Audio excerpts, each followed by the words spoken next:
So that song that we were playing, it was just a new release from my friend Janavi. She's the one whose music we played kind of over the course of the session, and she just released a new song this week. So I was just sharing that, but the sound wasn't so good.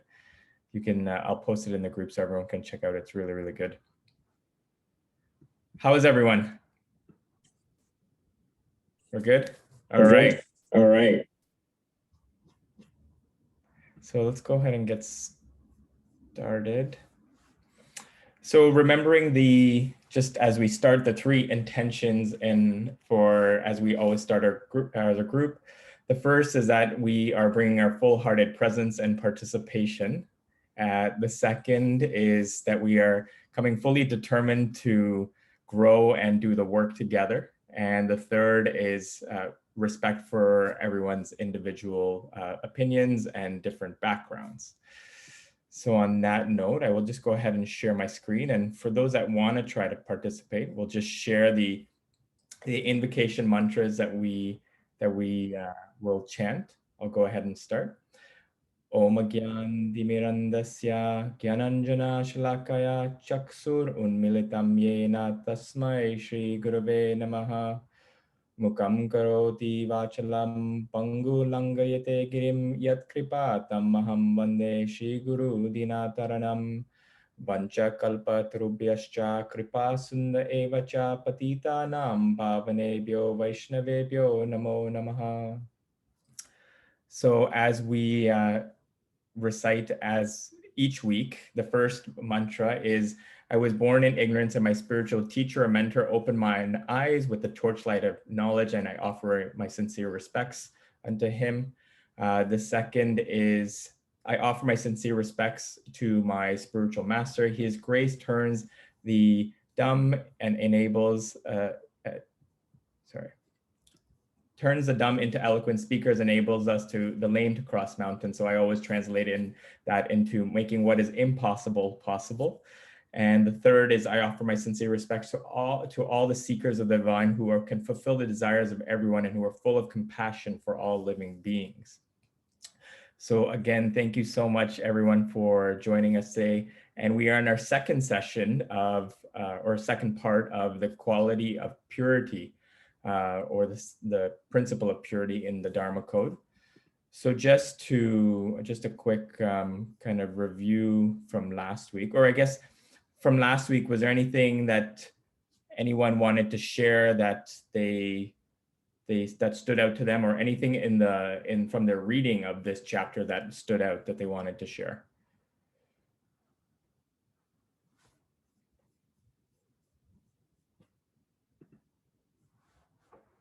No, we're good. All right. So remember we talked about last week,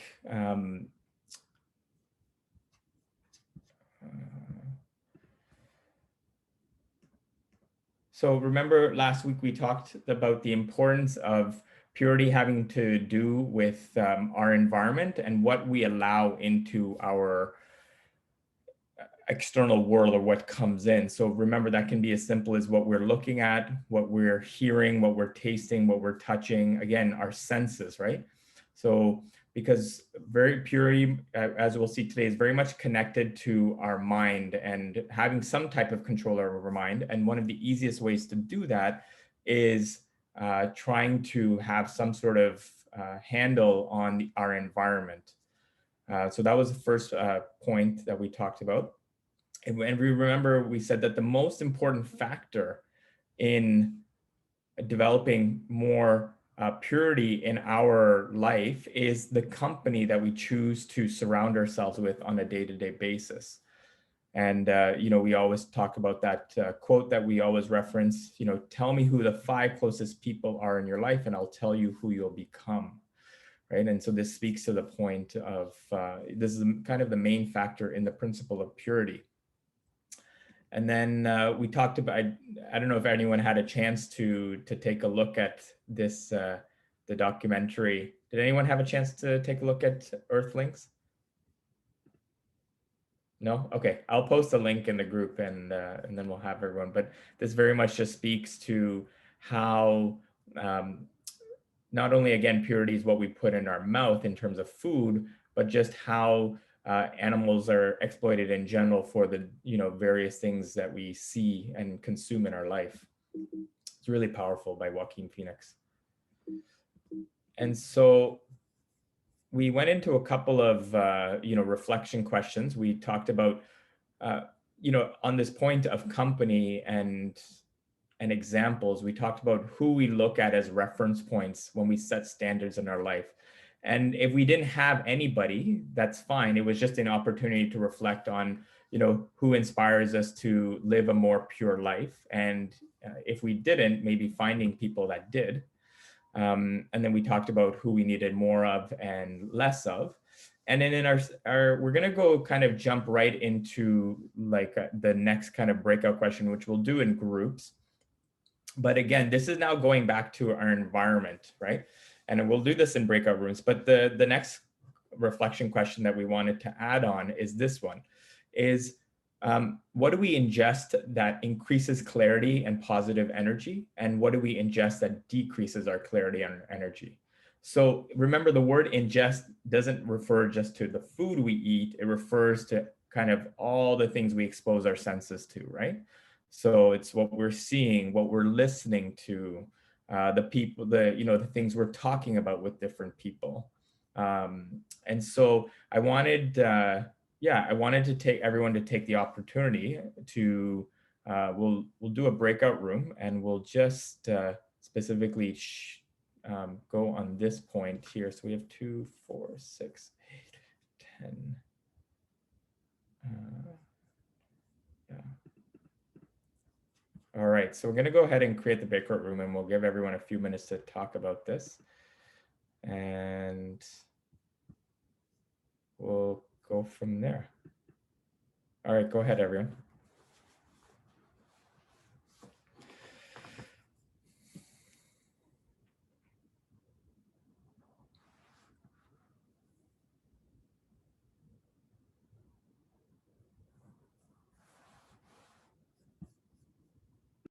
And Ida, I did hit record.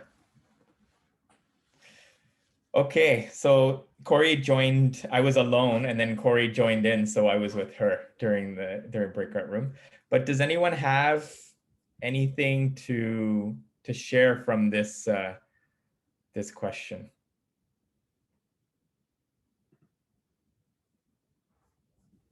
Yes, I can. Please. Yeah. We were having a very nice discussion, aligned.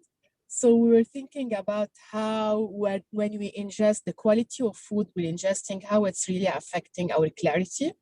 And I shared a personal experience with my husband when he shifted from eating meat, he stopped eating meat, chicken, and everything, and he tried somehow to be vegetarian, how really he became very calm, different person.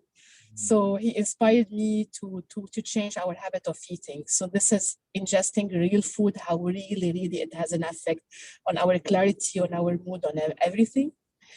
Second, the space physically, the space we live in, by decluttering, having really a nice space, and how it's really affecting the space. And we spoke about the smell, about the essential oil, about the things that really sometimes it make you really, your mind clear, and you feel better, and things are clearer for you. And these are the things we spoke about, other things, but these are the things that I wanted just to share. Thank you, Hiba. Those are great points. I will also share that 16 years ago, when I moved from meat over to vegetarian or plant-based diet, the first thing that I noticed was my kind of like trigger, my temper and my anger just plummeted. And that was a very tangible thing that I noticed very quickly. And yeah, so I mean, Corey and I were also talking about foods. And yeah, I was also talking about just something that I've had to develop over time. And I think my sister's also on that train too. But something that I exclude from my diet are for it's a recommendation in yoga and meditation for like helping calm our mind, is the foods of onions and garlic. So it's two foods that I avoid in my diet. And I noticed for myself that, again, I've been less kind of, triggered by passion and anger, and my mind is a lot more calm because those two foods are considered foods in the mode of like kind of passion. So they agitate the mind. And for me, I noticed a huge improvement. And the way I noticed it is when I took it out, if they've ever gotten introduced back in, I kind of noticed the effect quite, significantly and immediately. So those are. Sorry, I was just going to, do you follow the Ayurveda diet? Ayurveda? As best as I can based on my body type, yes. But that's one of the, in the yoga text in general, there's a recommendation for like, as you were progressing, if we wanted to be in the spirit of like, in the mode of goodness, that avoiding these specific foods would really be helpful. And it makes such a big difference. I don't know, Rima, if you've ever noticed a difference. I wouldn't say, I don't know if I do a lot of different things at the same time, so I'm not sure what impacts what. But yeah, I can, overall, I would say yes. But yeah, it's tough to say because I've made too many changes at one time. Meditation, waking up early. So it's hard to know, but I'm sure it has an impact. Yeah, well, I just told Corey again. I just suggest if everyone just wanted to do an experiment for a week and just take these two foods out, I really do think you'll notice some difference. So, yeah, Hiba, thanks for talking about the environment too. I was also, one of the suggestions that that they'll always speak about in the Vedic texts is if we want to kind of declutter our mind, just start cleaning, right? That's kind of a very easy, to relate to example. And I find that it helps a lot too. Anyone else have anything else to share? Corey has her hand raised. Oh, Corey, please. Sorry about that. I wanted to share your story about what you were telling me about how you, sorry, I also didn't mean to raise my hand, but I did want to bring this up anyway, so that worked out. The story that you raised about work and how you sometimes are pulled in multiple directions while you have to be in many places at once. I'm not working at the moment. I'm in my transitional period, just figuring out my next steps, but I had a hard time with that when I was working. And you were saying that your daily practices really help you with getting through that. So I wanted to ask, besides your meditation practice daily, what do you do to manage daily stresses from work and not let it linger and actually like penetrate you and stress you out? Because those, for everybody, I guess so. But I was asking you, Rick, and because, but anybody can answer if anyone has tips. This is a great question. Does anyone else want to start? Tariq probably has something here. Yeah. So Tariq and I actually talked about this. This is Stacy. I'm sorry, I don't mean to. And one of the things, I don't remember if it was last week. I don't remember which meeting it was, but we talked about how the morning routine becomes like a suit of armor that you can wear, right? And then it's like a protection from everything, going on in the world, right? And how powerful that is, because one of the things we talked about was how much there seems to be more of a lack of hope and disconnection in the world, even more than there was before COVID, right? And it's like, I kind of feel like, I've done so much work on myself. I'm very positive. So I don't know sometimes if I changed or they changed, but I think it may be both. is all I could figure.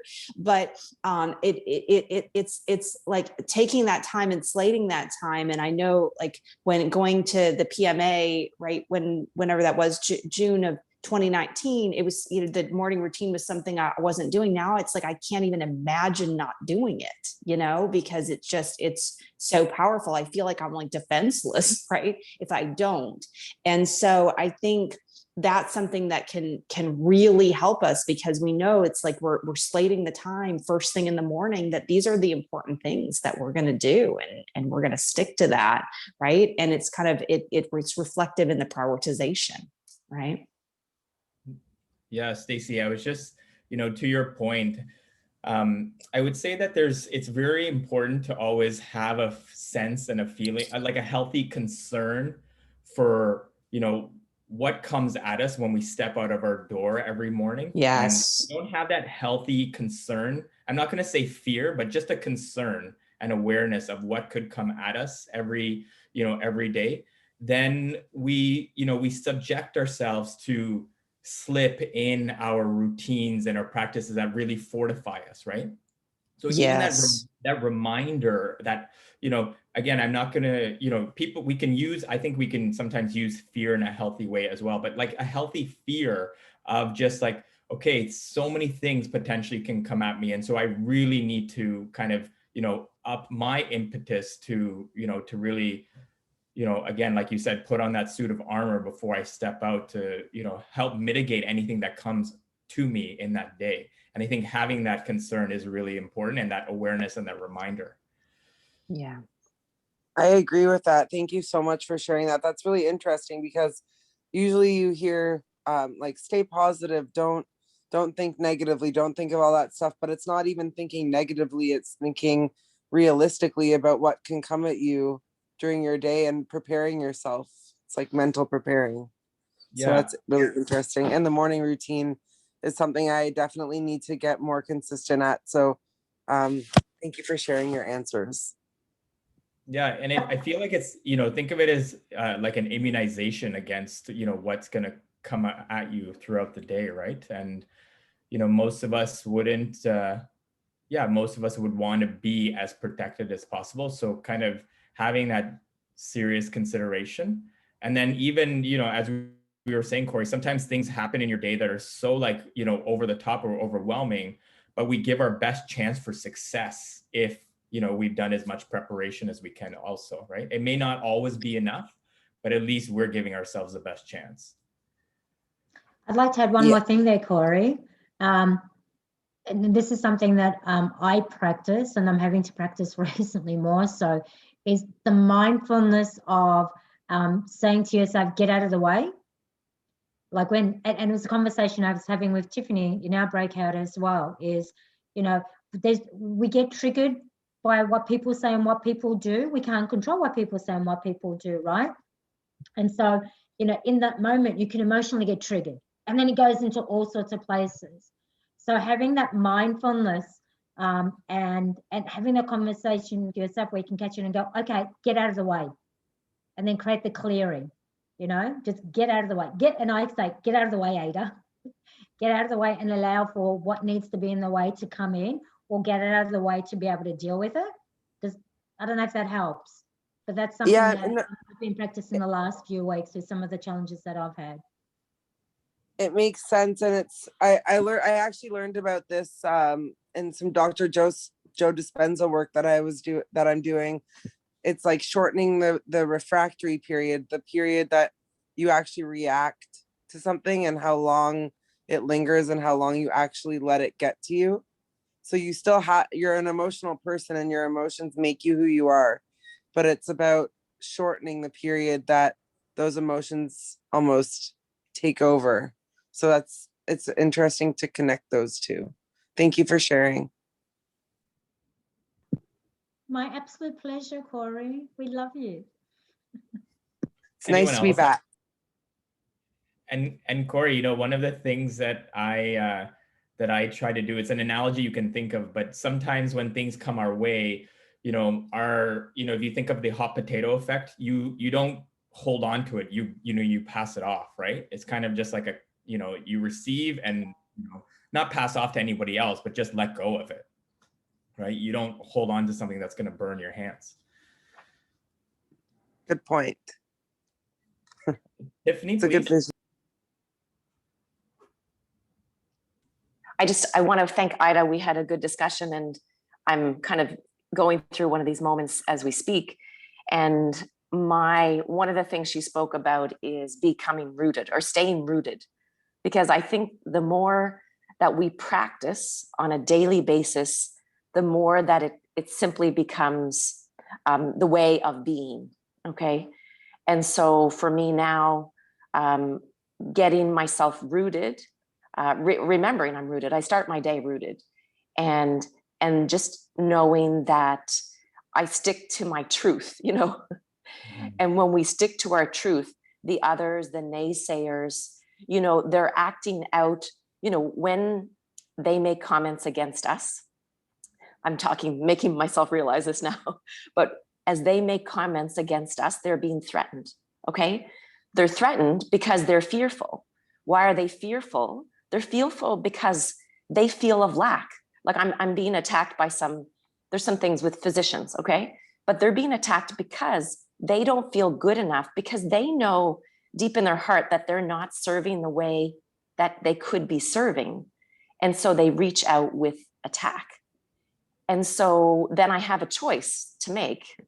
And my choice is to stay strong. It's to be aware and stay strong in the face of this, or to attack them. So last week we spoke about, who do we choose to feed? Do we choose to feed the wolf, or not to choose to feed the wolf, whatever the other? But I am not going to feed the negativity. So I think that's where we get caught up, because we feel attacked. We want to attack back. So we stay strong, get rooted, know that we are doing the right thing, and let the naysayers be the naysayers. Because if we try to feed it, then it will grow. So then we just have to come back to who we are, and continue to be strong. That's what I'm going to try. Thank you. Extraordinary human being, Tiffany. You have so much to offer to the world. Yeah. And Tiffany, I think, you know, not only sometimes, you know, we have ourselves to, you know, go back to kind of our own truth, but I think if we have the company of those that are really, again, have, you know, are supportive of us and have our best interests at heart, then we can also, you know, lean on others, you know, to kind of help, you know, boost us up. Because I think all of us know that we can't always make it on our own, right? So that you know, kind of community of supporters, and I think is also really helpful. So thank you. Yeah, this is what this group is all about. I'm very thankful. Yeah, no, thanks. Thanks for sharing that, really. Anyone else? I think, Avni, did you have something? Yeah. Hi. No, thank you, all of you, for all your very valuable. I've got loads of beautiful notes. When I was discussing with Rita, who is my soul partner, because we seem to be in the room together all the time. I hope she doesn't mind. But we were having an interesting discussion too, whereby it's something that's triggered something inside me too. Is that, you know, you get that what do you ingest that brings you clarity and positive energy. And then I went to the fact that, you know, some things that you ingest actually can give you that short-term positive energy. But then when you think about it, the clarity is such a big word that actually when you think of something which is short-term, actually in the long term, it doesn't bring you that clarity or positive energy, you know? So we were just discussing things like, you know, silly things like chocolate cake or you know, those short-term pleasures. So the discussion, more important discussion is the fact that when we think about increasing our clarity and our positivity, are we really, I don't know, I can see myself, that freaks me out, sorry. Are we thinking about that short term? There's a question about short term versus long term. And then when you think of that, then my thought came to the fact that what do you ingest which starts with a positive emotion and stays with that positive emotion? And then you have something which starts with a positive emotion but results in a negative one. It could be, Rita and I were discussing that it could be guilt. That's the long-term end resulting of it. So that's an interesting one, where it's start with positive, ends with positive, which will be that long-term great clarity and positive energy, that good things to ingest. Or it could be some things which are short-term, starts with positive, but then ends with that guilt or that fear or anything. That was just a thought. Avni, do you know that you've just what you've just described is how they describe the mode of like goodness in the Bhagavad Gita, and then the mode of passion, right?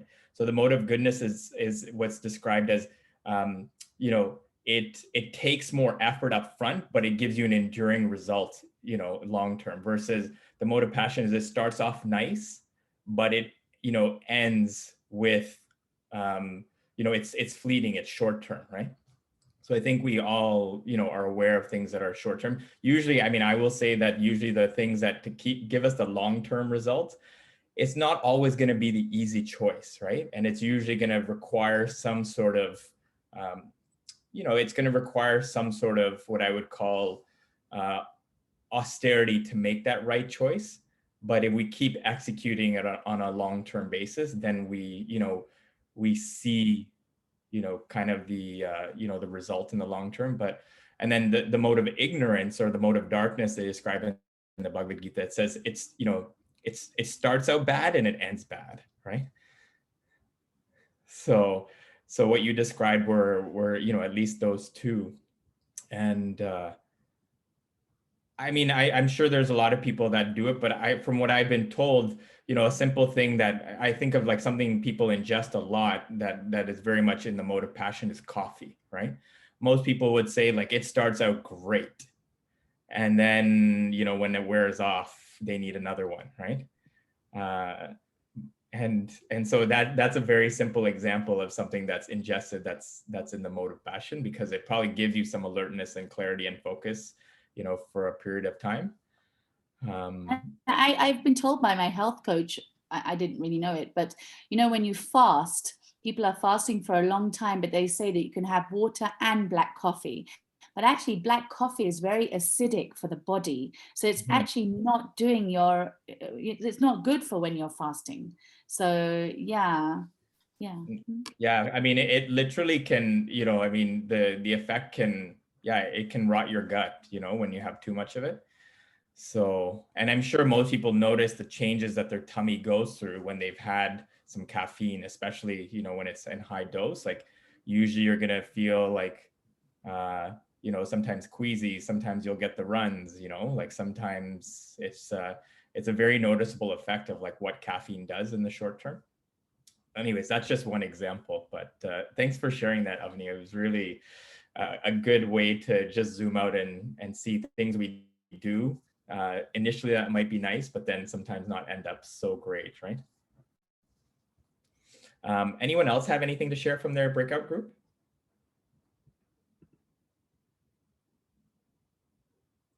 All right, we will just move on to the next, I'll just move on to our next slide. But so we wanted to go back and just really, you know, bring out some of the points in this chapter of purity. And the really strong point, I was in fact just talking to Simon on Monday, and we were just discussing this chapter, and you know, really talking about this point that what we in fact, you know, give our attention to, that's what zooms, you know, that's what increase, like it's, the mind is like our zoom lens, right? You know, what we give attention to, what we consciously focus on, that expands, right? And so then, you know, the natural way of like, you know, kind of like progressing from that is what are we, you know, in our day-to-day life, like what do we, you know, kind of, you know, the mind, it's going back to this concept of the mind. And if you remember, we talked about, you know, the things that sometimes block, you know, kind of, we talked about these, you know, these from the last, you know, previous sessions, but things that, you know, can block our mind, right? You know, my sister and I, we're talking about these things all the time, right? That things that kind of get in the way, things that we notice in ourselves, things that we see in our family members. But, you know, we really can see how these things are really kind of blocks on the mind. And you know, that's what, when Simon was talking about this principle of just, you know, using, you know, figuring out what we focus on, he was specifically, he makes this point, what we focus on, we become, right? And so it's just a very, you know, important point to say that we spend, you know, most people will spend so much time on, you know, as we know, like we'll spend time cleaning our external environment, right? But what are we doing to clean kind of that internal environment of ours on a regular basis, right? The reason why, I mean, at least I would say that it's a little bit more difficult, it's something we don't look at as much, is because it's more challenging to kind of go inside, introspect, and kind of do the inside cleaning. But, you know, making time for this is such a, you know, important thing, because again, like whatever we, you know, whatever we give ourselves to and whatever we continue to do, give our attention to, that also grows in strength, right? And yeah, I think, you know, I just want to read this point because it's such a powerful one from the book. But he says, most people are thinking about what they don't want. And they then wonder why what they don't want keeps showing up in their life and again and again. It can feel almost as if the universe is responding to our thoughts. This is because the universe we experience is in fact largely created through perception. What we focus on, what we focus our attention on, we magnify. So the point that I was kind of bringing, you know, kind of the, like as a possible way forward from this is really just choosing to focus on what inspires and uplifts us as the way forward, right? So, you know, a lot of times sometimes we have a tendency to, you know, maybe look at what other people are doing and, you know, make a comment on what, you know, comment on what other people are doing. One of the things that my mentor told me years ago that I thought was really powerful, he says, you know, be so consumed in developing ourselves that we have no time to criticize, you know, and point fingers at others, right? So we should make this, and again, like this kind of brings out this point on, you know, doing so much for ourselves that it's uplifting and inspiring us, that we're just naturally, you know, not able to give time to, you know, mundane, you know, gossip or you know, pointing the finger at other people of what other people's deficiencies are, because we're just constantly just, you know, consumed on focusing on what's uplifting us, right? And so, again, just bringing up this point, we have good thoughts and bad thoughts. But, you know, the other really important point that I wanted to bring up here, and this is what I wanted to kind of maybe discuss, you know, before we part ways, is there's a whole section in this chapter on protecting our world, right? And it talks about, like, you know, when we have these negative emotions, whether it be like, you know, anger, or whether like envy or jealousy, or, you know, things that trigger us that aren't, you know, so positive for us, we don't even sometimes notice it. And at least I've seen that in my own experience. But the only way that we can, you know, really kind of safeguard against some of these, you know, things coming in is that we have to be, you know, it talks about to protect our world, it's important that we make a field of now its sacred space, right? So the field of now, and it specifically says that everything in life unfolds only in one place, the here and the now, right? And so this area, and so what I wanted to just kind of put out there or ask everyone is just, you know, discussing like what they do in their day-to-day life that would help, kind of what they do to protect their here and now, and maybe also just reflect on what we can do further in our day-to-day life to protect that here and now, because I think this really serves as kind of the, you know, the foundational way forward to help protect kind of the, what Robin would call the energy vampires, right? And then B, what would also be kind of helping us focus on what's really kind of uplifting us. Does anyone else have any like thoughts or comments on this? So I have one. For me, what I have struggled with is worry a lot. Just feeling like I am. My mind is worrying, right? So I'm kind of worrying about things I have to do, and I'm not doing enough of those things, or I should have done more. I'm kind of just not being. I like when I was feeling stuck, especially, right? Because I was making all this effort and I just wasn't feeling like I was progressing forward. And that was then triggering these worries. And what I realized is that when I started living congruent with what was a priority for me, and I started really prioritizing the things that made an impact in my life, that's when I started, more living in the here and now, right? Because otherwise I was just spinning about what could happen or what should happen or what should have happened versus being there. So that's something that to me has just been so helpful, right? That alignment, that congruency, and that prioritization. To kind of feeling like I'm in my skin, right? I'm in my body, and I'm good with it, and good with who I am, not trying to be somebody else. Yeah, that's a great point, Stacy. Anyone else, anything to add to her point specifically? Yeah, that's Rikin, can you elaborate more about, how do you do personally to protect your space from, from the energy vampire, from your own experience? If you can share it with us. Yeah, sure. So the energy. So I think, again, it's going back to what we were talking about before, as best possible. I would say that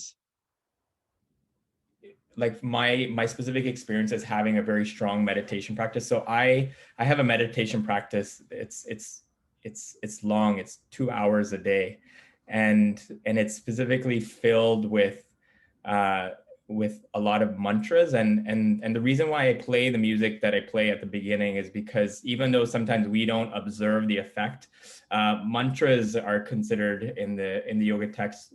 One way to think about it is sacred sound formulas. And so they are having kind of an impact on us internally, even without, potentially us even knowing about it, because these sounds are of a spirit, like of a higher frequency and a vibration. So they enter our ears, and they not only have an effect on our mind, but they also, go right to the level of the soul, right? And it kind of helps, the soul that we have, like we talked about those 6 qualities that kind of cover the mind and the soul, piercing those layers of those different qualities at the level of the soul really takes something from, something higher to kind of, come in and really kind of pierce through that energy. So having that really strong practice of a mantra meditation practice is really, to me, what I feel like when I go out helps mitigate a lot of those things. And I just noticed the progression over time. That I started out with like 5 minutes, and then I worked up like 10 minutes and 15 minutes. So this was something that I just been building up over quite a few years. And then the second thing that I would say that is really very powerful is prayer, because a lot of times things are not always in our active like control. And so having a form of prayer, some people use, I think a journaling is one form, a different form of prayer, but really a way of kind of externalizing what's in our mind and offering it to a higher, being or the divine, as a process for one, it kind of removes it from our mind and makes it more tangible. Two, it's also asking for help. And then I think, the other thing that it does is that when we have that, sense of, okay, not everything is under our control, then immediately things, the stress kind of falls away off our shoulders. But the difficult thing about, I'd say the challenge to prayer and, any type of, meditation practice we have is patience, right? That's what I feel, is probably the biggest, quality that's needed for us to kind of move into these higher realms of being, is that patience to, to stick with things, even sometimes when we don't feel it, sometimes when we don't necessarily see the benefit, is if we really feel that, there's something of value that we've been given, by mentors, by teachers, and we've seen, seeing the example is so important. That's why I always talked about, being the example. But when we have mentors and see the example, we can also see something we're aiming for and striving for. So I would say the combination of, a mantra meditation practice and prayer and mentors, those are the three really big things that I would say have helped me in my day-to-day life with mitigating I would say kind of the energy vampires and bringing me to a level that I can kind of approach a life from a position of strength, right? Because I think most of us don't think about that on a day-to-day basis, but, how can we approach life from a position of strength, is something that I like to, to put out there to everybody. So, Hiba, does that answer your question? Yes. This subject opens something, very interesting. We can talk about it more explicitly later on. Perfect. Okay, thank you. Anyone else have anything to share?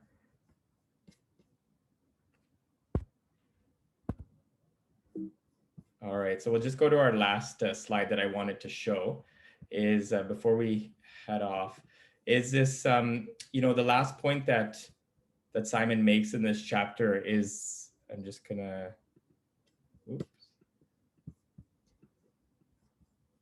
is this, the three levels of purity, right? And I like to, it's a very nice progression. But these three levels of purity, the level one that they talked about in the book is, for example, when, we're going to take perhaps potentially anger as our, as our emotion to identify with, or as example. But, level one is when we speak out, speak out of anger, but then we see and we realize the destructive result after, the fact, right? So that's kind of level one of purity. At least there is, recognition after the fact. That's why it's, still in the spectrum of purity, because we potentially have realized the impact just after the fact, right? So that's level one. Level two is beyond that, where we recognize the anger in the moment and we don't act on it. So that, again, to me, I see tolerance is a form of, it's also a different way to think of patience, because it burns inside in the moment and sometimes it's not comfortable, but sitting through that discomfort, usually, at least in my experience, will pave the way for a better, result in the long run. And so that's kind of level two of purity that Simon was talking about. And then finally, level three is really when a person can transform a negative emotion within themselves and others into a positive force, right? And so this really talks about, again, it goes back to the point of company, but this really refers to, it's the concept of in the Dharma language, it refers to a sadhu. A sadhu is specifically one who, again, it says here, they can summon immense powers of creativity so that even the uncreative feel creative around them.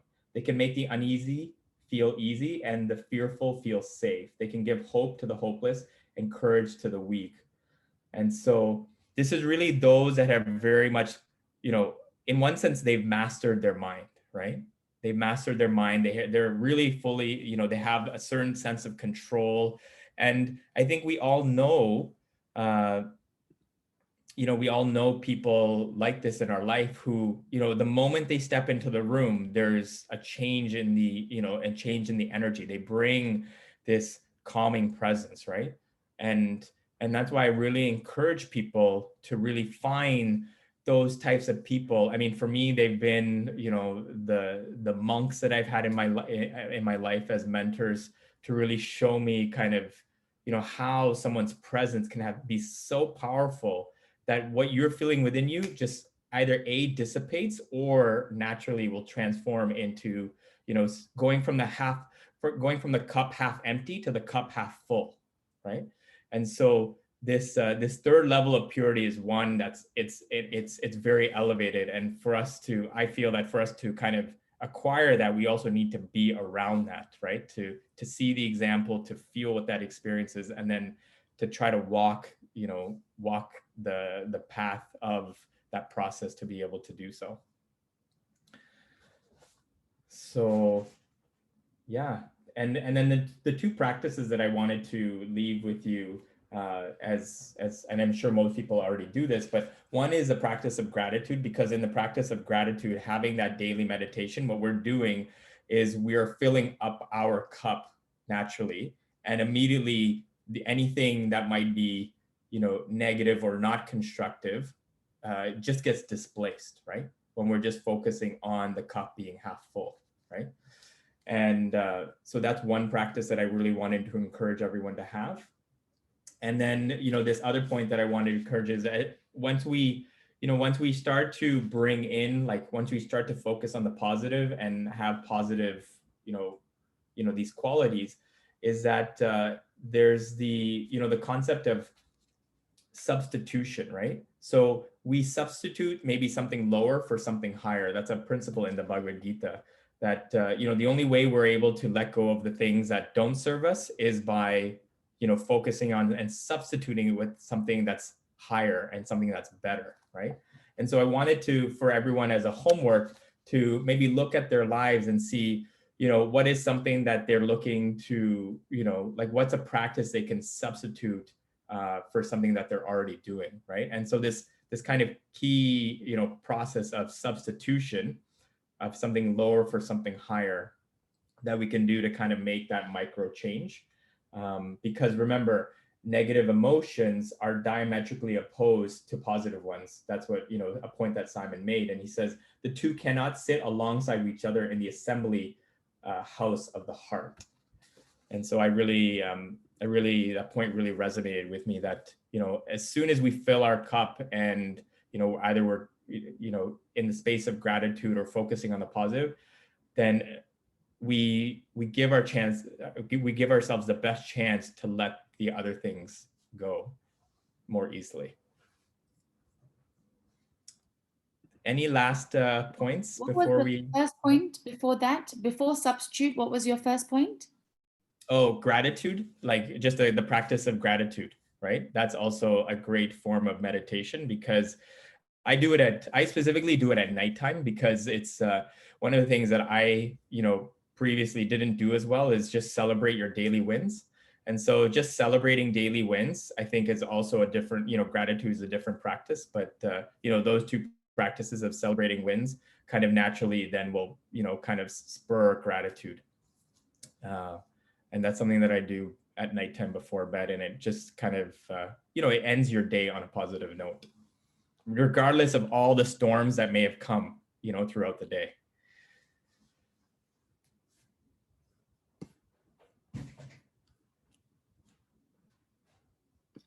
I love this so much. I've already printed it. I'm going to show it to my daughters.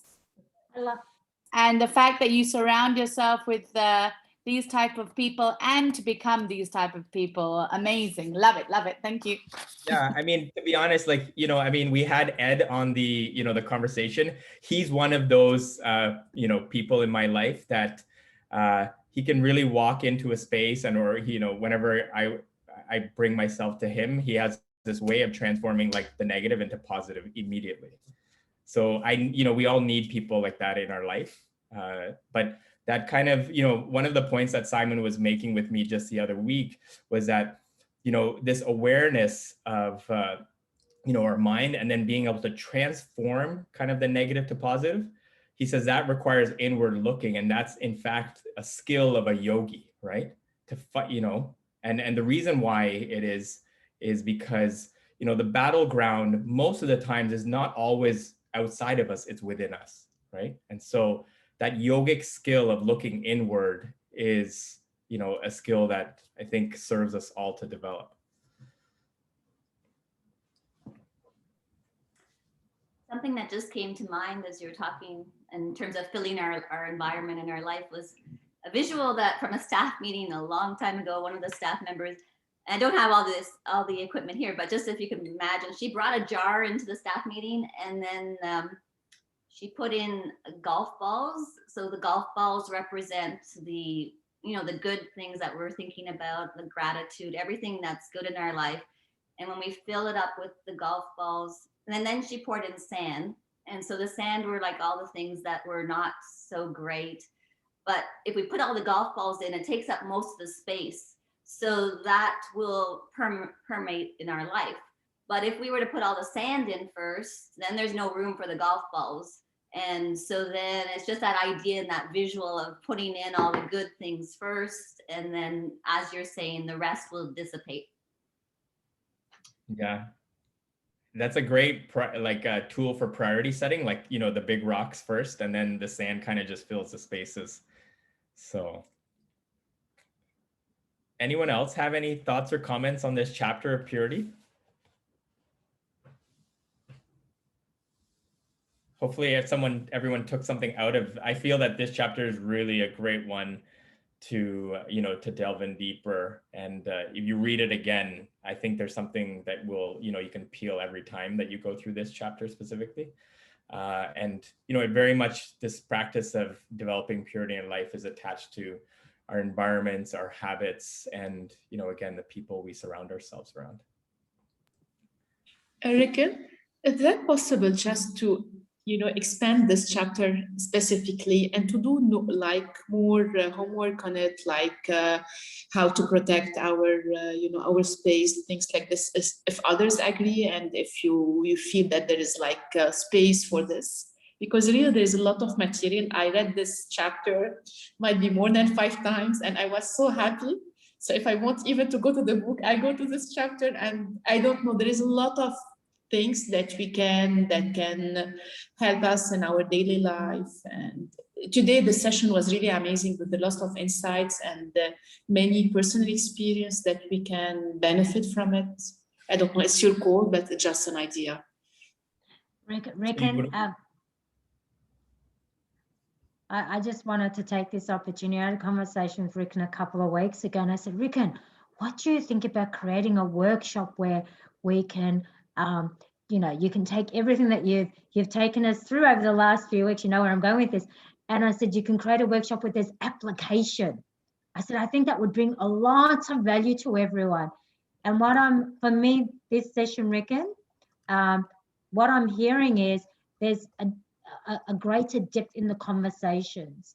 And, each one of you is opening more, and there's more sharing. And I think there's a lot more richness in that. So I think Rick and Heber's just confirmed that a workshop needs to come out of this, a 2 or 3 hour workshop with everything that you've covered, where you can give us more, or tools where we can do more of the application, but more of maybe workshopping within the session. So if you agree with me, high five. Come on, Rick, let's do this. There we go. Hey! I'm happy to be of service in whatever people feel is the best way forward. So if you want to unpack, this topic a little bit more, we can definitely. What do you mean by workshop? I mean, unpacking, I more guess. breakout rooms, or is it actually then more reflection within the group, or this discussion, or just an idea? Because I think there's a lot of many people who do meditation maybe already, or many people who do prayer already, or I mean, the insights you've given, Rikin, are just phenomenal. It's just, I hang off every word of you, whatever you say. So I thought maybe we could take, each one of us could take one particular very small practice, and as you said, do it for one thing that we don't do regularly, and do it for that week of 7 days, and come back next week and say, this is the effect it had on me. That would be helpful for me. I don't know about you, because I must say there are a lot of these things I don't do regularly, so sorry. No, you're being honest.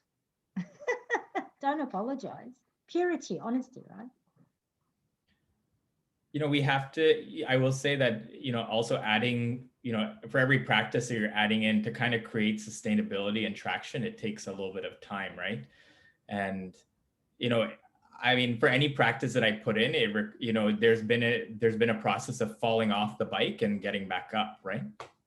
So I think that falling off and getting back up, you know, again, something my sister and I talk about all the time is like just reminding each other of, you know, the things that we, you know, we'd like to practice, and then seeing where each other is at, right? And just that reminder is so vital to be able to just get back on the bike, because sometimes we look at the mountain, we're like, oh, it's so steep. Like, am I gonna really be able to climb it today, right? But that's where, you know, I mean, like, and then you take one step, right? Sorry? And then you take one step. You look at that mountain and you say, am I going to be able to climb it? But you just take that one step. And so it's like that journey of 1,000 miles starts with one step. So that one step, move forward. Yeah. One of my favorite sayings from Lao Tzu, right? The journey of 1,000 miles begins with a single step. And I know I'm guilty of wanting to take 5 steps at once sometimes, when, you know, we just need to focus on one step. Ida, I think you're saying something, but we can't. Yeah, my daughter's here. I'm talking to her. Sorry. Oh, okay. Sorry. Hello. Come and say hello. Everyone, this is my daughter.